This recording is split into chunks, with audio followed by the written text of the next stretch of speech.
오후 시간에는 우리가 믿는 이 믿음의 도리를 체계적으로 이제 배우게 됩니다. 당신이 믿는 믿음을, 당신이 믿는 신을, 당신이 믿는 하나님을 설명해 보세요. 나한테 알려주세요. 이렇게 질문한다 하면 배우지 않으면 말을 할 수가 없고 전할 수가 없습니다.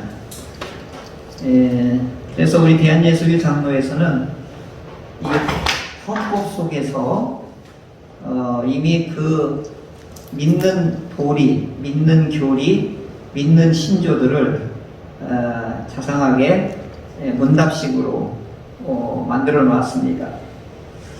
처음에는 12가지를 만들어 놨고 조금 더 가서는 107개, 조금 더 가서는 책 한 권으로 이렇게 만들어 놓았지요. 그래서 우리가 그 문항들을 하나씩 이렇게 살펴보면서 우리 믿는 믿음을 어떻게 표현할 것인가, 그리고 어떻게 지킬 것인가, 그리고 이단들에게는 어떻게 반격할 것인가, 그런 의미에서 오후 시간은 헌법을 배우는데 헌법 내용 중에 요리문답이 있다. 그 요리문답이 107항의 문항인데 굉장히 도움이 돼요. 쉽고. 그래서 설교는 그 시대 시간마다 주제를 가지고 설교하지만 이 요리문답은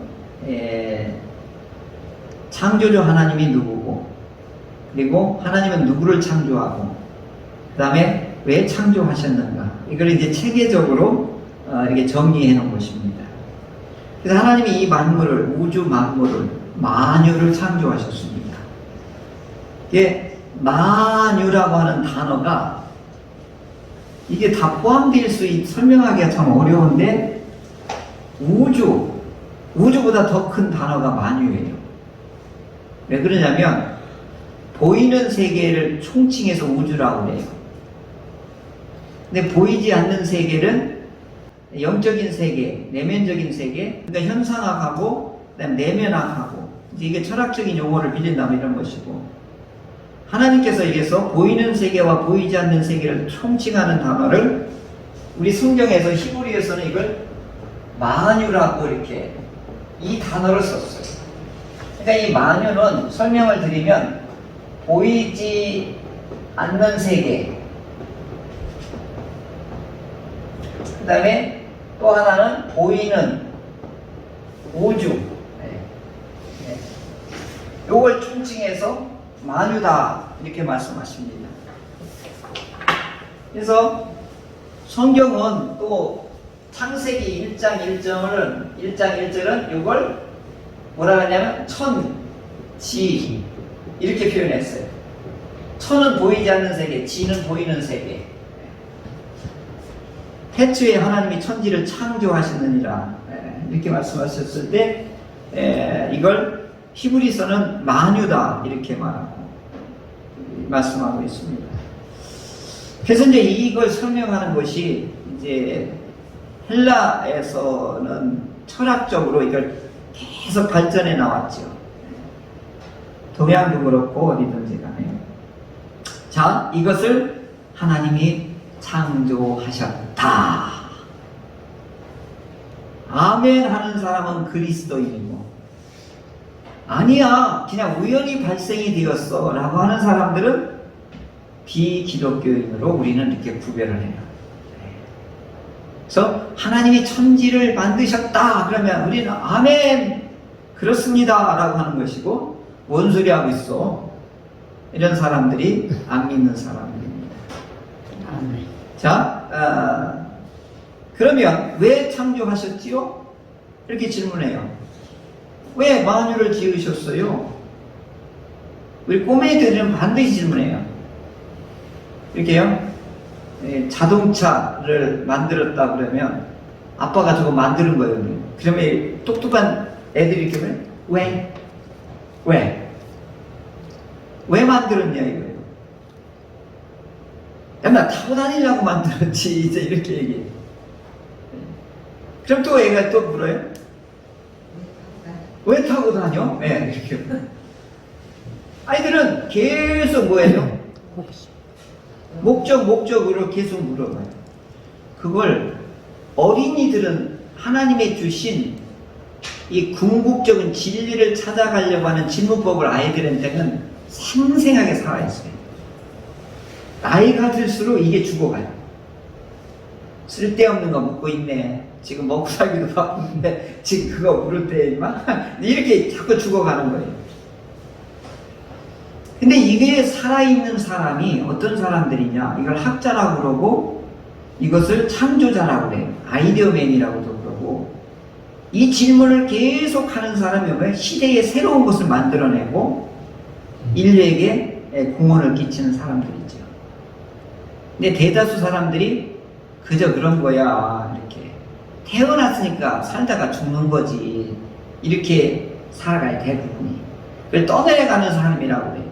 근데 나는 어떻게 살아야 내 인생을 아름답게 살 수 있고, 내 궁극적으로 어떻게 살아야 이게 잘 산다고 생각할까?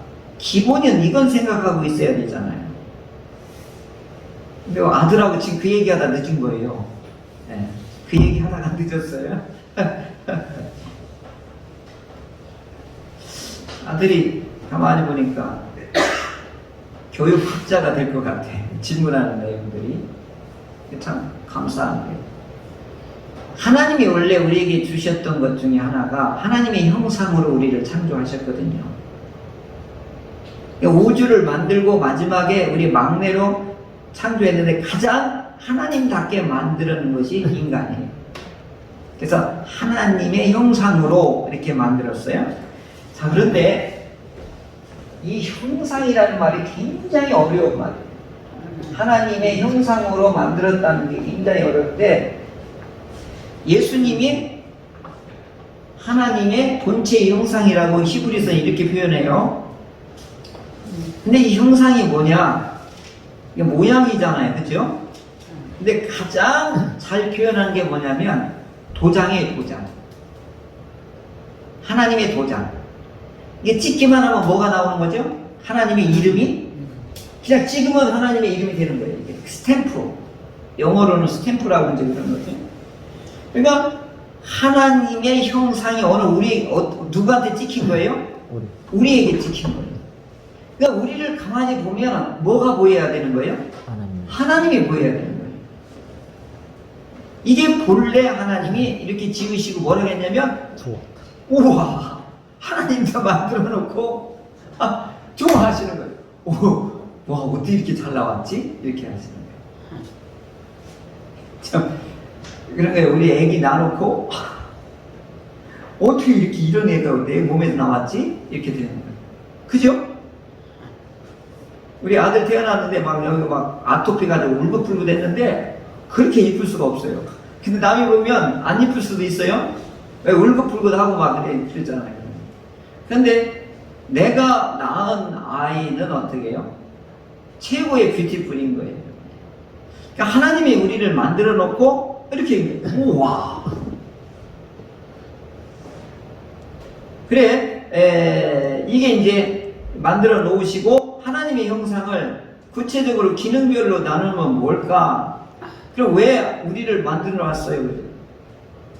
우리가 부모한테 왜 나를 낳았냐고 따질 때가 언제냐면, 내가 어머니한테 막 모진 소리 한번 하게 그래요. 용돈 안 줘가지고 학교 갈 때 돈을 줘야 되는데 용돈을 안 주니까 어떻게 왜 나를 낳았냐고 막 이렇게 막 소리를 지른 적이 기억이 나요. 근데 어머니가 아무 말도 못 하더라고요. 내가 죽도록 고생해서 낳았는데 고작 하는 소리가 왜 나를 낳으셨냐고 얘기지. 그 얘기는 뭐냐면 용돈을 안 주려면 내 아를 왜 낳냐고 막 이제 그걸 이제 원망스럽게 한 말이잖아요. 그러니까 하나님께서 우리를 이렇게 지으셨을 때 분명히 목적이 있어요. 거기에 보면 하나님의 일의 동역자로 이렇게 만드는 건데 뭐냐면 계속해서 생육하고 번성하고 창대하라는 거예요. 그게 무슨 능력이에요? 생명을 창조해내라 이거예요. 생명 창조에 뭘 주신 거예요? 생명 창조, 하나님의 형상으로 생명 창조를 해내라 이거예요. 생명 창조. 이게 엄청난 거예요. 그리고 모든 피조물들 보면, 자연세계를 보면, 나무든 꽃이들 보면 자기 자기 종족, 자기 본질을 이걸 끝까지 유지하려고 하는 몸부림치는 게 볼 수 있다고요. 그렇죠? 쥐 봐도 그렇고 뭐를 봐도, 저 나무 꽃잎을 봐도 풀도 그렇고 보면 살아나려고, 생존하려고, 그 생명을 이어가려고 몸부림치는 게 얼마나 많냐고요. 그러니까 우리도 이 생명의 애착이라고 하는 것이 얼마나 강인하냐고요.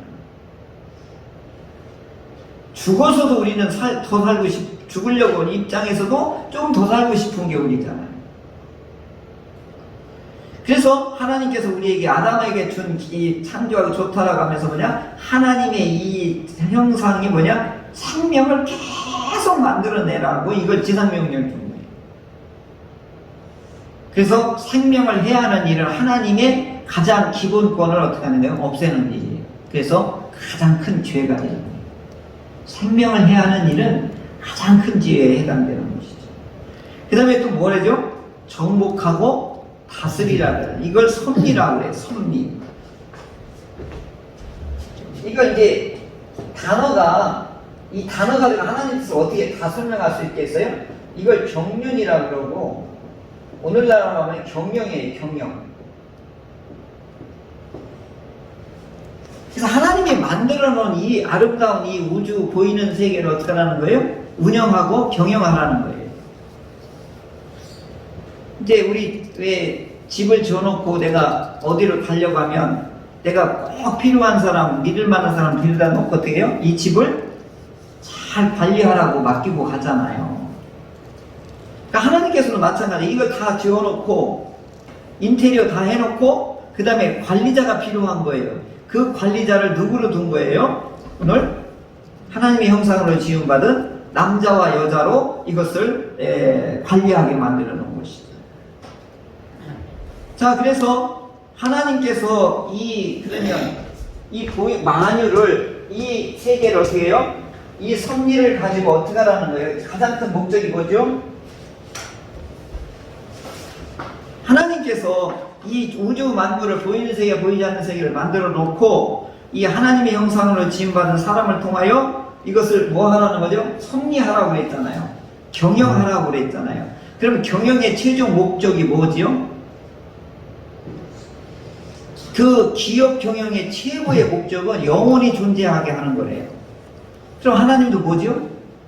이 보이는 세계, 보이지 않는 세계를, 이 경영의 최종 목적이 뭐겠어요? 영원히 존재하게끔 뭐 하라는 거예요? 보존하고 관리하라는 거예요. 이게 창조 목적이에요. 이런 어마어마한 일을 누구한테 맡겼냐면 오늘 우리에게 맡긴 거예요. 사람에게, 아담과 하와에게 맡겼어요. 여기까지는 정말 좋았어요. 이게 하나님으로부터 사람이 창조함을 받은 신분이에요. 어마어마한 하나님의 형상으로 받은 신분이고, 또한 두 번째 뭐죠? 섭리하는, 하나님께서 우리에게 맡겨주신 이 섭리하는 일이 뭐예요? 이걸 유지 관리하는 일들을 우리에게 맡기신 거예요. 이런 어마어마한 일을 우리에게 맡겼다는 게 이게 보통 일이냐고요. 이제 이런 얘기죠. 삼성 같은 어마어마한 기업을 막 지어놓고 네가 가서 이것을 경영하라. 그거와 똑같은 거예요. 우리 집을 하나 지어놓고 이건 네가 관리해라. 신집사님은 집 하나 지어놓고 수민아 네가 이거 관리해? 이거랑 똑같은 거예요. 아싸 호랑나비 해가지고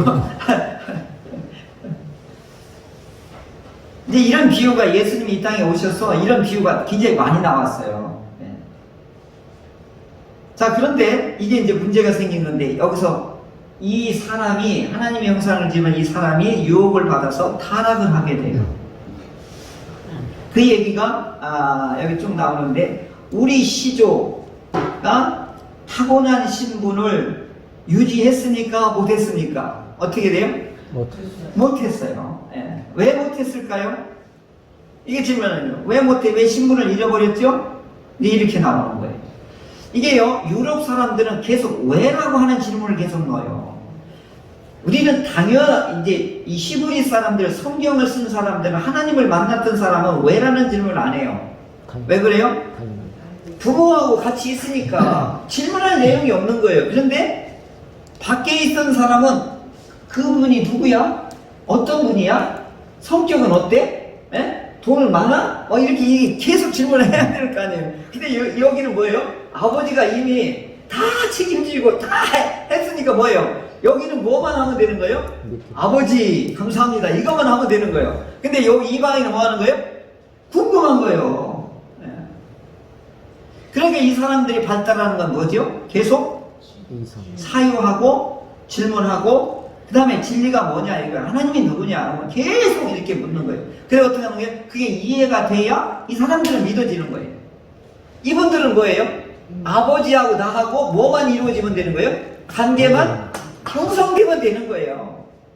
그러니까 구원이라고 하는 게 완전히 다른 거예요. 이게 성경에 있는 시브리 사람들의 구원과는 관계가 회복되는 걸 구원이라고 그래요. 그런데 이방인들은, 유럽인들, 오늘 우리들은 뭐라고 하는지, 구원이 뭐라고 하는 거예요? 이해가 돼야 되는 거예요, 이해. 다른 말로 하면 믿어져야 되는 거예요, 믿어져야.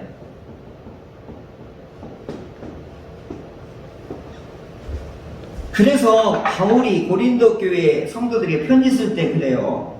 우리는 미련한 것을 십자가를 믿어서 그게 우리의 구원의 능력이 되는데 이 이방인 고린도 사람이나 유럽 사람들은 지혜가 필요하다고 그러는 거예요. 그 지혜가 필요한 게 뭐예요? 이해가 돼야 된다 이 얘기예요. 이해하게끔 하는 방법이 뭐야? 지혜란 말이에요. 지혜. 그리고 이성이라고 부르기도 하고 이제 표현 방법은 다 달라요. 자, 이런 시브리 사상하고 유럽 사상하고는 이렇게 근본 출발이 달라요. 근데 그게 동시에 우리나라에는 이게 두 개가 다 상륙을 한 거예요, 교회에. 이게. 근데 우리나라 성향은 어떤 성향이 강해요? 시브리적인 성향이 강해요. 자, 판사래도 딸내미 대학 입시 때문에 계룡산에 가서 5천만 원 주고 구술했다고 그 얘기를 내가 들었어요. 어떤 집사님한테. 가까운 사이라 5천만 원 줬대. 이거 굿당할 때 이렇게 봐가지고 돈 있는 사람 같으면 10만 원짜리라고 하고, 아니 돈이 없는 사람 같으면 옷 입고 뭐 알잖아요. 명품을 딱 찍었다. 이 사람은 500만 원짜리 구사해도 되겠다 이렇게 하는 거지. 자, 이분들은 최고의 지성이요, 그죠? 법을 다루는 사람들이에요. 머리도 좋은 사람들이에요. 그런데 무당 한마디에 어떻게 하는 거예요? 이성이고 지성이고 합리적인 거 다 소용없어요. 뭐예요? 딸 대학에 합격하려면 5천만 원의 구술을 해야 되는 거예요. 우리나라는 이게 뭐가 더 강하냐면 이성보다는 무속적인 게 더 훨씬 강해요. 그게 뭐예요? 뭘 볼 줄 알고 용해야 돼요. 우리나라는 목사님들 이렇게 보면 용한 목사님이래 이렇게 표현해요. 신령하다고 하는 걸 뭐를 그렇게 하라고? 그 목사님이 용할 때 아니에요. 특별히 부산 지역 가면 용한 목사님 아니면 목회 못한대요. 거기는 무속이 굉장히 또 강하더라고요. 일본 또 종교까지 들어와가지고. 그러니까 우리나라의 이 정신적이나 내면적인 세계의 이 종교적인 영성 세계는 굉장히 무속적이에요. 그러니까 우리나라의 모든 종교가 들어오면요, 무속한테 다 먹혀 들어갔어요. 불교 대웅전 마지막 제일 웅장한 대웅전 뒤에 뭐가 있는지 알아요? 삼신당이 있어요. 삼신당이 뭔지 알아요?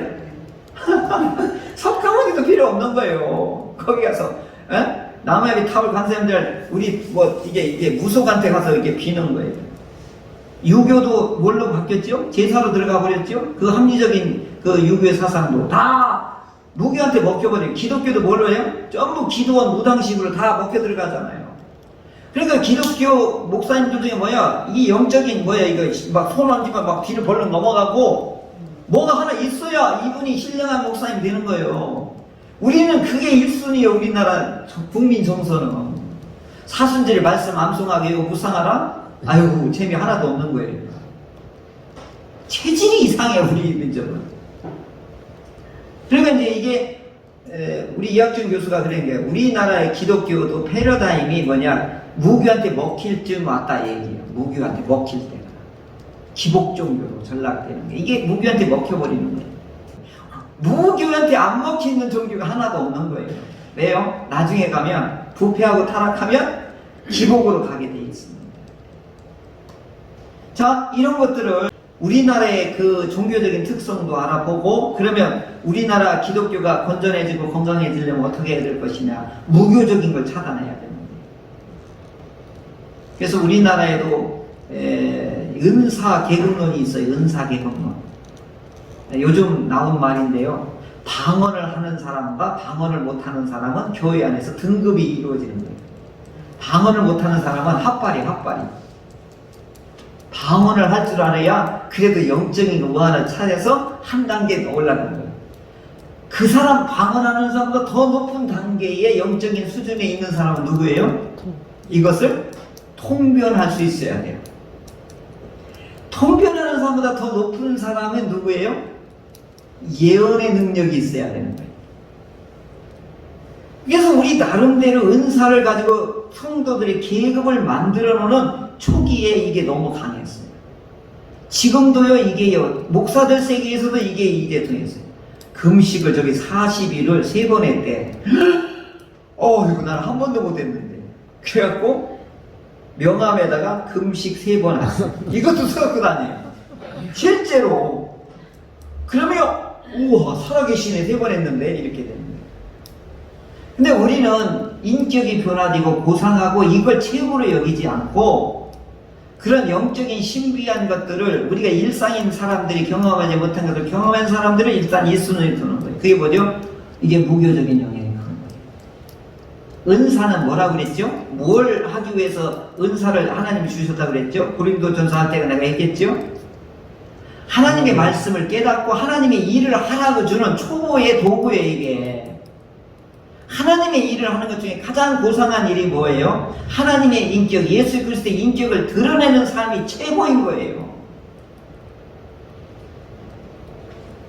그러니까 예수 그리스도의 인격을 드러내는 게 뭐예요? 가난하면서도 가난한 사람을 불쌍히 여기고 그 사람의 인격과 생명을 소중히 여기는 거잖아요. 내가 손해를 보더라도. 그러면 그분을 통해서 뭐죠? 오늘도 엽서에도 그 내용 나오잖아요. 그 사람을 살리기 위해서 자기가 희생을 대도 어떻게 해요?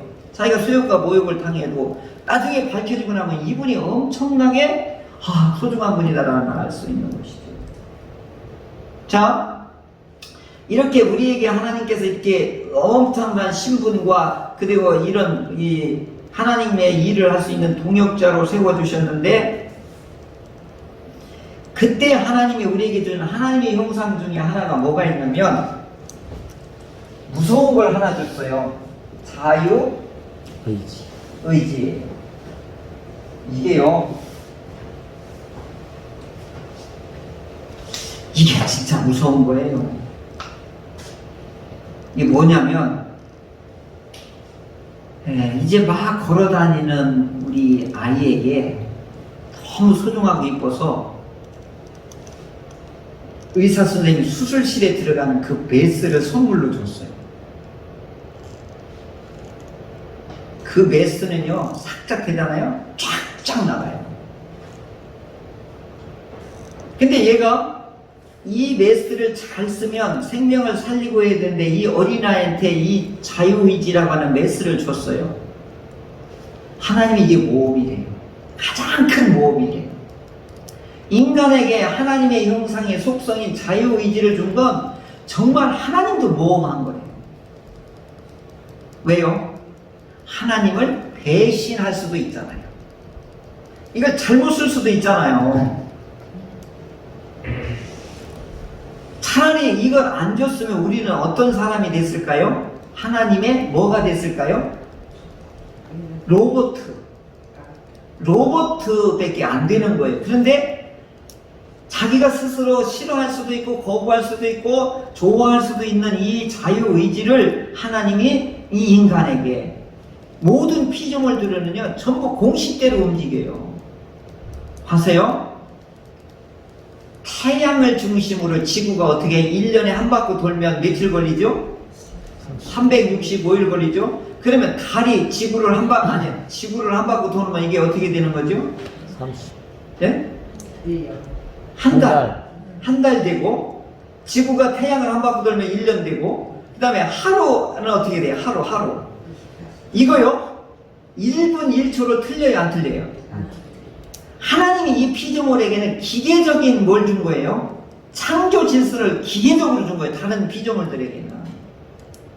근데 우리들에게는 기계적인 의지를 준 게 아니라 자유의지를 준 거예요. 이게요. 하나님이 보실 때에는 굉장히 위험한 요소까지도 우리에게 어마어마한 은혜를 준 거예요.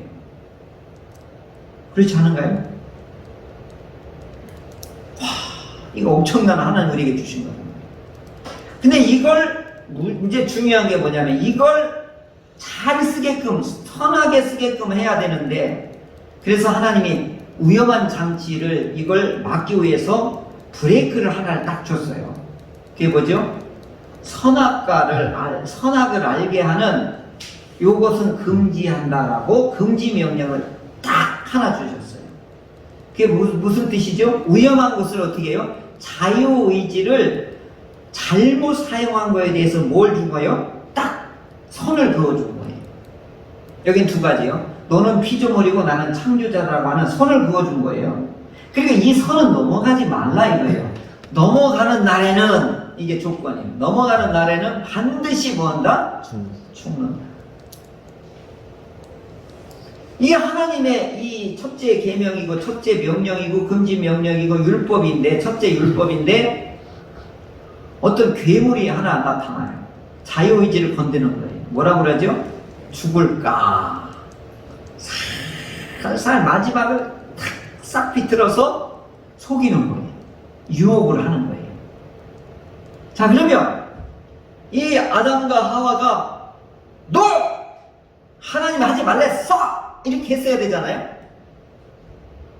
그럴 것 같네 라고 한 거예요.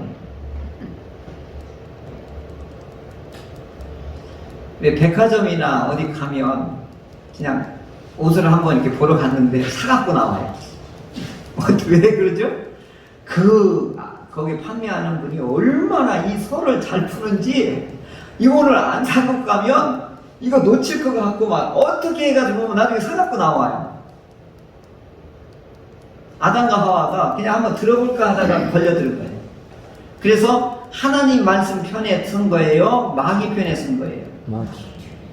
이게 인류 타락의 비참함으로 전락되어지는 이게 돼버린 거죠. 그래서 하나님이 우리의 고유의 저 아까 말했던 저 섭리 하나님의 형상 이것들이 깡그리 무너져버려요.